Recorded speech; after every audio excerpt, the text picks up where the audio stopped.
साहब और हमारे गार्जियन बड़े भाई राहुल साहब, रफी साहब और तमाम उलमाए कराम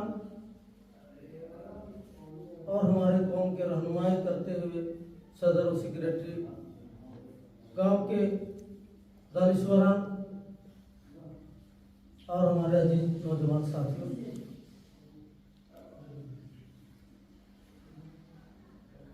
ये तंजीम का बात तो सभी लोग सुन ही लिए, वही बात दोहराना टाइम जाया होगा, पर दो चार बात हम करना चाहेंगे कि हर काम हम लोग करके देखें। हम लोगों का खानदान को भी देखे सुने और हम लोग चल रहे हैं वो भी देख रहे हैं। दुनिया की ऐसी नाजुक स्थिति है, उसको भी बच्चा देख रहा है। लगता है कि हिंदुस्तान में हम भाड़े पे रहते हैं। हम किसी के भाड़े जैसे भाड़े में रहता है लोग, जब चाहे तब निकाल दे मालिक, ऐसा महसूस होता है। डर लगता है, पर ऐसा होगा नहीं, पर डर महसूस बना हुआ रहता है कि ऐसा हो सकता है मेरे साथ।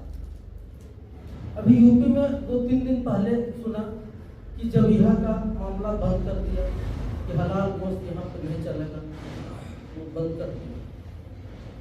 तो इस तरह जालिम बनता जाएगा और हमारे लोगों के साथ ये सुलूक होता चला जाएगा। अभी साहब ने बता रहे थे कि कल उसके साथ हुआ है, आज मेरे साथ भी होगा, परसों दूसरे साथ भी होगा। इन तमाम बिंदुओं पे अभी सदर साहब ने भी बताया कि ये तंजीम हमारा नहीं है, हम तो सीखा हुआ है। हमको तो अल्लाह के रसूल ने ये दिया है। उन्होंने तो पहले कहा 2-4-5 मुसलमान हुआ करते थे, और उनके आने के बाद ये तो सारे कबीले के लोगों को इकट्ठा किया करते थे कि आज हमारे 1400 साल हो गया, आज हम 57 मुल्कों में हम पहुंच गए। पर मुल्कों में तो नहीं पहुंचे, आबादी हमारी बढ़ी, पर हमारे अंदर ईमान नाम का कोई चीज नहीं रहा, जिसके चलते मेरे अंदर मेरे जुबान में कोई तासीर नहीं है। तो हम तमाम लोग जानते हैं अभी इत्तेहाद और इत्तेफाक का बात है, तो इत्तेहाद और इत्तेफाक सिर्फ सुन्नी देवबंदी बरेली में नहीं है, बच्चों में भी है, पड़ोस में भी है, गांव में भी है। तो हम एक आलिम है, वो शरीयत के विषय में जानते हैं, सुन्नतों के विषय में जानते हैं, लेकिन जो नहीं पढ़ा लिखा तो नहीं जानते हैं। फिर बात करते हैं कि नहीं, मोहब्बत करते हैं कि नहीं, मेरा बेटा नहीं पढ़ा लिखा है, हम उससे बात करते हैं, मोहब्बत करते, शफकत करते हैं कि नहीं करते हैं। उसी तरह तमाम दुनिया के मुसलमानों के साथ मोहब्बत करना चाहिए। दुनिया के मुसलमानों के साथ, तमाम इंसानों के साथ इंसान को मोहब्बत करना चाहिए, खास करके मुसलमानों को। पड़ोस में कहा लिखा था ना कि बगल में कौन रहता है, पड़ोस को पहले नजरअंदाज नहीं करना है, पड़ोस वाले को देखना है, पहले पड़ोस का हक बनता है। तो कहाँ लिखा है कि वहां से कोई मुसलमानों के ही पड़ोस में रहने वाले को मदद करना है? हमको तो गैरों को भी, गैर भी अगर पड़ोस में, उसको भी ख्याल करना है। तो इसलिए ये तंजीम जो है, ये देखे होंगे कि तंजीम इत्तेहादे उलमा, ये बड़ी 5 साल का सोच के साथ ये तंजीम का नाम और तंजीम आया। क्योंकि हमारे यहाँ पे महबूब, क्या नाम, महमूद, हम एक बेचारे को जानते हैं यहाँ पे, तो उनकी क़यादत में लाहौर के लोग चलते हैं। हमारे यहाँ भी कुछ लोग हैं जिनके क़यादत में चलते हैं। हर गांव में 1-2-4 आदमी जो रहनुमाई करता है, उसके क़यादत में लोग चलता है। मेरे मन में आया कि हमारे यहाँ उलमा के अलावे, उलमा के जैसा दुनिया में कोई इंसान नहीं है, कोई भी मजहब का हो, कोई भी तहरीक का हो, इसके जैसा ना बोलने वाला है, इसके जैसा ना जानने वाला है, इसके जैसा ना दिखने वाला है, मैंने किसी तरह का भी नहीं है जो इनके पास पाया जाता है। तो क्यों नहीं हम उलमा के रहनुमाई में हम तमाम मुसलमानों को चला चले। क्या हमारे उलमा नेता नहीं बन सकते हैं? हमारे उलमा पॉलिटिक्स नहीं कर सकते हैं? हमारे उलमा सियासत नहीं कर सकते हैं? हमारे उलमा दीन की खिदमत, कौम की खिदमत नहीं कर सकते हैं? बिल्कुल कर सकते हैं। पर हम लोग ऐसा इनको बना के रखा कि बस तुम मस्जिद में रहो, तुम मदरसे में रहो, इसके आगे तुम बाहर मत निकलो।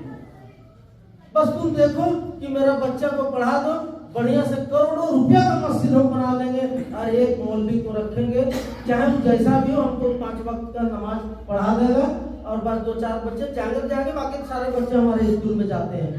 तो 2-4 बच्चे जाएंगे इमाम साहब, आप पढ़ा दीजिएगा, 2 घंटा समय दे दीजिएगा, बाकी 5 वक्त का समय आप दे दीजिएगा, आपको 5,000 रुपया देंगे। 6,000 रुपया के यहाँ चलन है, 6,000 रुपया देंगे, बोलिएगा तो 500 बढ़ा देंगे।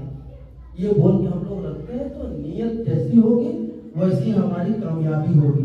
हमारी नीयत ही छोटी सी कम है तो हमारी छोटी सी उपलब्धि भी होगी। तो इसलिए जो है हमारा ये मन चाहा, हम लोग जो है सारे लोग मशवरा करके ऐसी बात लाए, इस तंजीम को बनाने का प्रयास करें, इसको मुल्क में ले जाना चाहते हैं। अगर आप लोगों को मशवरा रहा, क्योंकि ये मशवरे में चल रहे हैं, ये तंजीम बन नहीं गई।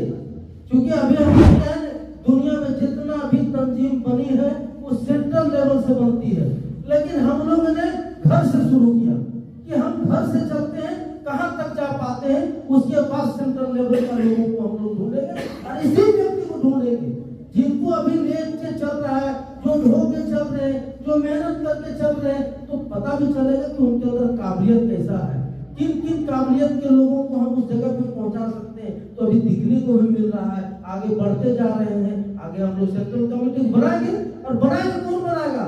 जैसे टंडवा में बना सदर सेक्रेटरी, नायब सेक्रेटरी और 25 मेंबरान, सिमरिया में बने सदर सेक्रेटरी, नायब सदर सेक्रेटरी और 25 मेंबरान, उसी तरह पथरगड्ढा, मयूरहट, इटखोरी, अबलावल।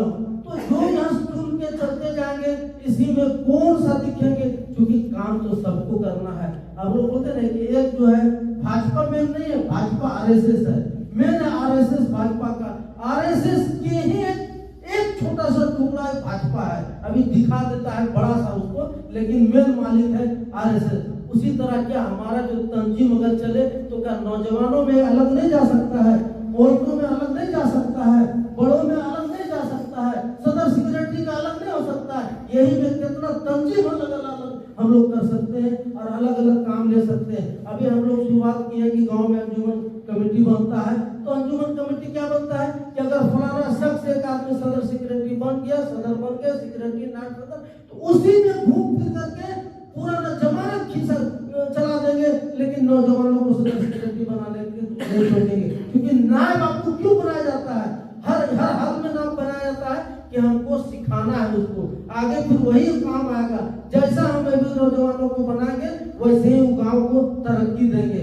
तो उसी तरह जो है तमाम तंजीम को, अंजुमन को भी चाहिए कि हम जो है छोटे छोटे भी जगह में भी कब्रिस्तान का एक कमेटी बना दिए, सीखेगा एक जो है मदरसे का बना दिए, एक जो है मस्जिद का बना दिए, तो अलग अलग बना देंगे। तहजीब सीखेगा, बैठने सीखेगा, बोलने सीखेगा। अभी जैसे कैसे बोले कि मेरे आलिम के जैसा बोलने में ना दुनिया में कोई तहरीक में नहीं है कि हमारे आलिम के जैसा बोल दे। बोलने में काबिलियत कहलाता है लोग पार्टी में, लोग कोई भी पार्टी में जो बहुत अच्छा बोलता क्या नेता है, बेहतरीन बोल रहा है, क्या हमारा आलिम से बेहतरीन बोल सकता है? तलफ्फुज़ के साथ वो बोलेगा, मोहब्बत से बोलेगा, उतनी मोहब्बत तो किसी पर है भी नहीं कि वो बोल सकता है। तो हमारा यही वजह से ये तंजीम को आगे हम चाहते हैं कि हमारा निकाह में आलिम, हमारा मस्जिद में आलिम, हमारा मदरसे में आलिम, हमारा मिलाद में आलिम, तमाम चीज मेरा जिंदगी शुरुआत से लेकर आखिरी तक आलिम। तो हमारा नेतागिरी क्यों नहीं कर सकते हैं आलिम? हमारे पॉलिटिक्स क्यों नहीं कर सकते आलिम? अगर उनके साथ हम जाएंगे तो हो सकता है कि मेरे गांव में कोई दुश्वारी ना हो। कोई आज मान लीजिए कि हमारे जैसा आदमी किसी को हम कुछ अशब्द भी बोल सकते हैं, उसके चलते गांव में एक आदमी मेरे बोलने की वजह से मेरा गांव नुकसान हो सकता है। तो क्या आलिम ऐसा अशब्द बात बोल सकता है? कभी नहीं बोलेगा। तो हम इसी नियत से जो है हम चाहते हैं क्या कि मेरा बेदारी गांव में भी हो, फैमिली में भी हो, अंजुमन में भी हो और जो है पॉलिटिक्स में भी हो। आज हम लोग लावा लोग क्या करेंगे? गणेश भाई यहाँ का चुनाव लड़ेंगे तो यहाँ का आदमी गणेश भाई दे देंगे, हमारे यहाँ किशोर भाई खड़ा होंगे तो कमता राम के लोग किशोर भाई दे देंगे, उधर बैठा होंगे तो उधर बैठा के लोग खोरी वाले दे देंगे। तो हम लोग तो खाली बांटने वाले हैं, लेने वाले तो कभी है ही नहीं। तो हम इसी नियत से इसमें भी इसको घेरे हैं कि तमाम लोग जो भी चुनाव होकर के आते हैं, तमाम लोग बैठेंगे, उस समय भी पॉलिटिक्स के समय में भी तमाम आलिम बैठेगा और निर्णय लेगा कि हमको किसके साथ जाना है। जिसके साथ निर्णय हो जाएगा इत्तेफाका तौर पे हम तमाम कौम के लोग उसके साथ जाएंगे, और जाएंगे तो जीतने की तरफ जाए। तभी तो हमको कुछ बिना पॉलिटिक्स के, खास करके अगर बोलिएगा तो बिना पॉलिटिक्स के, बिना राजनीति को इस कौम को हम लोग बदल भी नहीं सकते हैं। एक तो मेरा मकतब है, मकतब के द्वारा ही तहजीब और तरतीब दे सकते हैं बच्चों को। उसके बाद दूसरा है अपना संवरने के लिए, अपनी इज्जत आबरू को बचाने के लिए, वो है पॉलिटिक्स। अगर आपको पॉलिटिक्स में हिस्सेदारी नहीं है, आज सोच लीजिए कि मेरी आबादी मोटा मोटी 20% आबादी है पूरे हिंदुस्तान में, और यहाँ झारखंड में 17 से 18% हमारी आबादी है। 17-18% में 81 विधानसभा है। 81 विधानसभा में परसेंटेज के हिसाब से हमको 14 को हक मिलना चाहिए। आज के हिसाब में 14 को कम से कम हमारे मुसलमानों को सीट मिलना चाहिए। लोकसभा में 14 है, हमको 2 सीट मिलना चाहिए। कैसे मिलेगा? देवबंदी अलगे है, वहां भी अलगे है, और कादियानी अलगे है, सिया अलगे है, उस सब को जानता है। कह रहे ये नहीं हो रहेगा, तू मेरे साथ है, इसके साथ उसको फोड़ लेंगे। इसी नियत से जो है वो देना नहीं चाहता है। बस एक गोड्डा को देगा, एक जो है उधर काका 2-3 जगह को दूगे को दे करके बोलेंगे कि हम तमाम मुसलमानों को हम दे दिए। तो इस नियत से जो है जब तक हम बेदार नहीं होंगे, जिस दिन अभी ऐसी अगर ये तंजीम बढ़ाते अगर खुदा न खास्ते दुआ करिए, अगर आप लोगों की दुआ का बरकत रहा, अब दुआ की बदौलत आज हम छोटा सा शहर जो है हमारा जो है हालत खराब की हुआ, पूरे दुनिया के हिटलर को हालत खराब की हुआ, ये दुनिया के मुसलमानों की दुआ की बरकत है। कोई हथियार नहीं ले जाकर कोई दे रहा है हमास को कि जाओ तुम लड़ो से, लेकिन दुआ भेज रहा है। और दुआ के जैसे भी इतना यहाँ हमारे लोग यहाँ पे है, ऐसा नहीं कि यहाँ पे सारे लोग गुनाहगार हैं। इसमें अल्लाह का रहमत से जरूर 2-4 को होंगे जो अल्लाह के बड़ी खुश नसीबी आदमी होगा, जिनकी दुआ की बदौलत जो है आज यहाँ तो 200 करोड़ आदमी मुसलमानों की आबादी है, 200 कुछ करोड़ आबादी है मुसलमानों की पूरी दुनिया में। तो इतने में तो कितने लोग होंगे बेहतरीन आदमी, कितने वाले होंगे, उनकी दुआ के बरकत से आज जो है देखिए कामयाबी की तरफ जा रहे हैं। मरना जीना तो अलग बात है, हर लोगों को आया है, उसको जाना ही जाना है। 12 उसी दुआ की बदौलत अगर चाहेंगे हम लोग तो हम लोग पूरे झारखंड में फैल सकते हैं, पूरे झारखंड में हम लोग भाग ले सकते हैं। और यही हमारा इरादा भी है कि हम जो यहाँ से नहीं, हम इस पूरे मुल्क में जाएं।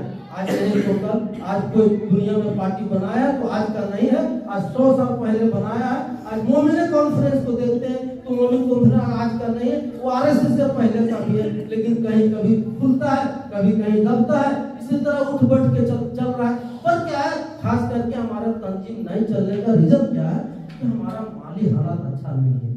माली हालात के साथ क्या है, हमारे पास सोच अच्छा नहीं है, हम ज्ञान मुझको अच्छा नहीं है। ज्ञान अगर होगा तो हम लोग ऐसा नहीं है कि हम लोग 100 रुपया, सोच लीजिए कि हम लोग 4-5 को भी तरफ 4 महीने के दरमियान में एक आलिम साहब, एक नाजिम साहब थे मुरपा के, उनको एक्सीडेंट हो गया। एक्सीडेंट हुआ, हम तुरंत उनको जो है ग्रुप बनाए, ग्रुप में जो है उनको अच्छा खासा हम लोग कितना 200-100 रुपया कोई मदद किया बेचारे को, और अल्लाह की रहमत से वो ठीक भी हो गए। 1-1.5 लाख रुपया उनको मिला। दूसरा मेरे यहाँ एक लड़का का एक्सीडेंट हुआ, एकदम माली हालत इतना खराब था कि कोई उपाय नहीं था, पैर काटने के अलावा कोई रास्ता नहीं था। लेकिन ऐसे ग्रुप में उसको किए 2-2.5 लाख रुपया उनको व्यवस्था बनाए, उनको भी ठीक हो गया। एक बेचारा भी हम लोग नहीं बचा पाए, अल्लाह का मर्जी था। खुर्शीद साहब का जो बहुत सदमा हुआ, क्योंकि भी तंजीम में 2-3 मीटिंग कम से कम हम लोग साथ रहे। अल्लाह का मर्जी नहीं था, पर हम लोग बहुत जद्दोजहद कोशिश किए। उस तरह अभी एक और कैंसर से पड़ा हुआ है बेचारा, उनको अभी लगता है 1.5-2 लाख रुपया हो गया। तो आज 5 रुपया भी हम लोग अगर मोटा मोटी अगर 50,000 1 लाख मुसलमानों को अगर हम लोग एक साथ जोड़ देते हैं, 1 रुपया देगा, वो 5 रुपया देगा, तो हम लोग रोज किसी का बेटी का ब्याह कर सकते हैं, रोज किसी का मजबूरी हल कर सकते हैं, रोज कर सकते हैं। एवरी डे 365 दिन किसी को मदद कर सकते हैं। 50 रुपया तो हम पाक खा के थूक देते हैं, 100 रुपया कैसे न जाए किसी को हम दे देते हैं। क्या 50 रुपया दूर, 10 रुपया, 5 रुपया हम किसी को नहीं दे सकते? वही 5 रुपया मेरे पास 5 लाख रुपया आ जाता है 5 मिनट में। तो ये सब जरूरत है, अगर टेक्निक हमारे लोगों में अगर होगा तो हम लोग बहुत कुछ आगे बढ़ सकते हैं। जैसे अभी बता रहे थे मकतब का मामला, तो आज सोच लीजिए कि हम लोग अभी स्कूल में बच्चे को भेजते हैं तो 200 रुपया 500 रुपया हम लोग फीस देते हैं, और देते हैं उसमें क्या हासिल कर रहे हैं हम तमाम लोग जानते हैं, उसका इल्म हासिल करके हम क्या कर रहे हैं तमाम लोग जानते हैं। लेकिन अगर वही हम 100 रुपया फीस देकर के हम अपना एक एक्स्ट्रा आलिम को अगर रख देते हैं इमाम के साथ में, और